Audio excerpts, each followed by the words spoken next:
ഞാൻ വലിയ പ്രവാചകനൊന്നുമല്ല. പക്ഷേ എൻ്റെ ഒരു തോന്നൽ വെച്ച് ഇപ്പോൾ കാര്യങ്ങൾ നീങ്ങുന്നത് വെച്ച് നോക്കുമ്പോൾ ഇനി വരാൻ പോകുന്ന കുറച്ച് കാലം ഒരു വെള്ളാപ്പള്ളി കാലമാണ് എന്നൊരു തോന്നൽ എൻ്റെ മനസ്സിലുണ്ട്. അത് ഞാൻ വെറുതെ പറയുന്നതല്ല. രൂപപ്പെട്ടു വരുന്ന ചില സംഗതികൾ നമ്മൾ ചിലപ്പോൾ പറയത്തില്ല, ഇങ്ങനെ ഒരു ന്യൂനമർദ്ദം രൂപപ്പെട്ടു വരുന്നുണ്ട്, അത് മഴയായും ഇടിയായും കാറ്റായും ഒക്കെ സംഭവിക്കാം എന്ന് പറയുന്നത് പോലെ വെള്ളാപ്പള്ളിക്ക് ഒരു വിധി എന്നുള്ള നിലയിൽ ഒരുപക്ഷെ കാലത്തിൻ്റെ അല്ലെങ്കിൽ കർമ്മം തിരിച്ചു കിട്ടുന്നത് പോലെ ഒരു സംഗതി രൂപപ്പെട്ടു വരുന്നുണ്ട്. അതിൻ്റെ സൂചനയാണ് നമ്മുടെ പി ജയരാജൻ സഖാവ് നടത്തിയ ഒരു പ്രസംഗവും നമ്മുടെ ഗോവിന്ദ മാഷ് ഞങ്ങൾക്ക് വെള്ളാപ്പള്ളിയെ വളർത്തുന്നതിൽ ഇച്ചിരി തെറ്റുപറ്റി എന്ന് പറഞ്ഞിരിക്കുന്നത്. ആദ്യം പി ജയരാജൻ സഖാവ് പറഞ്ഞൊന്ന് കേൾക്കാം. കേരളത്തിലെ ഇപ്പോഴത്തെ SNDP യോഗത്തിന്റെ ജനറൽ സെക്രട്ടറിയാണ് വെള്ളാപ്പള്ളി നടേശൻ. ആ നടേശൻ ചെയ്യുന്ന ഒരു കൃത്യം നമ്മൾ ചരിത്രത്തിലൂടെ നോക്കുന്ന അവസരത്തിൽ യഥാർത്ഥത്തിൽ അദ്ദേഹം രണ്ട് തോണിയിൽ കാല് വെച്ചുകൊണ്ടുള്ള നിലപാടാണ് സ്വീകരിക്കുന്നത്. അല്ലേ? ഇങ്ങനെയാ രണ്ട് തോണിയിൽ കാല് വെക്കുന്നത്? അദ്ദേഹം SNDPയുടെ ജനറൽ സെക്രട്ടറി, പിന്നെയോ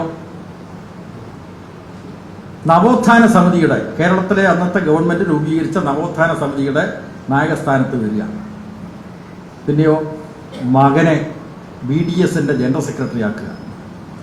ആ BDS ആരുടെ കൂടിയ സംഘപരിവാർ ശക്തികൾക്കൊപ്പം അദ്ദേഹത്തിന്റെ ഭാര്യ പ്രീതി നടേശൻ BJP സ്ഥാനാർത്ഥികളെ വെള്ളപൂശാൻ വേണ്ടി നടക്കുന്നു. സംഗതി മനസ്സിലായല്ലോ. ഈ ബഹുമുഖ വേഷം അത് കേരളീയ സമൂഹം തിരിച്ചറിയണം എന്നാണ് എനിക്ക് പറയാനുള്ളത്. അപ്പോൾ ആ തരത്തിൽ ശ്രീനാരായണീയ പ്രസ്ഥാനങ്ങളുടെ ഇന്നത്തെ തലപ്പത്തുള്ളവർ ശ്രീനാരായണ ദർശനത്തിനെതിരായിട്ടുള്ള നിലപാടാണ് സ്വീകരിക്കുന്നത്. പറഞ്ഞു കേട്ടല്ലോ, വെള്ളാപ്പള്ളി നടേശൻ അവസരവാദിയാണെന്നും അദ്ദേഹവും ഭാര്യയും മകനും സംഘപരിവാറുകാരനാണെന്നും എന്നാൽ മറുവശത്ത് നവോത്ഥാന സമിതിയുടെ ആളായിട്ടാണ് പുള്ളി നിന്നതെന്നും ഇരട്ടത്താപ്പുകാരനാണെന്നും ഒക്കെയാണ് ഇപ്പോൾ പി ജയരാജൻ സഖാവ് പറഞ്ഞിരിക്കുന്നത്. പി ജയരാജൻ സഖാവ് വെറുതെ പറയത്തില്ല.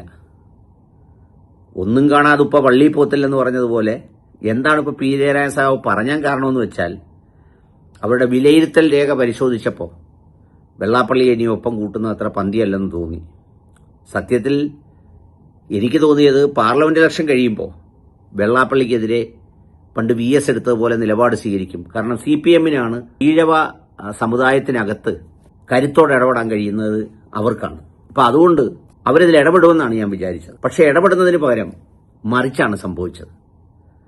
പിന്നാണ് ആ കാറിക്കയറ്റവും കെട്ടിപ്പിടിയും പുകഴ്ത്തലും സരസ്വതി കടാക്ഷവും ആ പുതപ്പിക്കലും ഒക്കെ കണ്ടത്. പക്ഷെ ഇപ്പോൾ അവർ കൈവിട്ടു.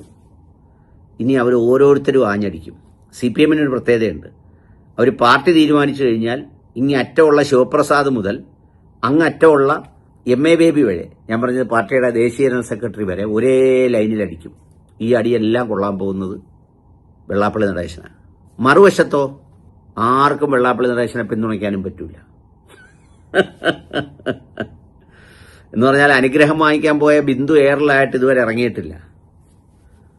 പിന്നെ വേറെ ആർക്കും ഇറങ്ങാൻ പറ്റത്തില്ല. അവർക്കാർക്കും മുന്നോട്ട് പോകാനും പറ്റൂല. അപ്പം അതുകൊണ്ട് എന്ത് ചെയ്യും?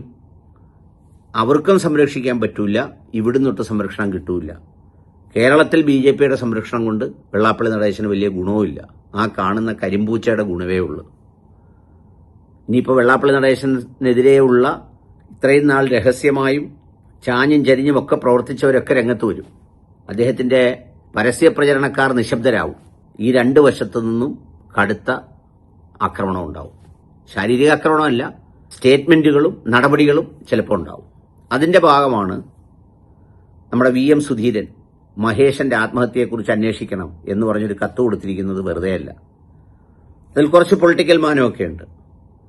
അതിപ്പോൾ എന്തെങ്കിലും തരത്തിലുള്ള സൗമനസ്യം വെച്ച് രമേശ് ചെന്നിത്തലയ്ക്ക് ആ അന്വേഷണം ഇല്ലാതാക്കാനൊന്നും പറ്റില്ല. കാരണം ആ പരാതിയുടെ പരിധിയിൽ രമേശ് ചെന്നിത്തലയെ കൂടി വരത്തക്ക പോലെയാണ് VM സുധീരൻ സാറിന്റെ കൊടുപ്പ്.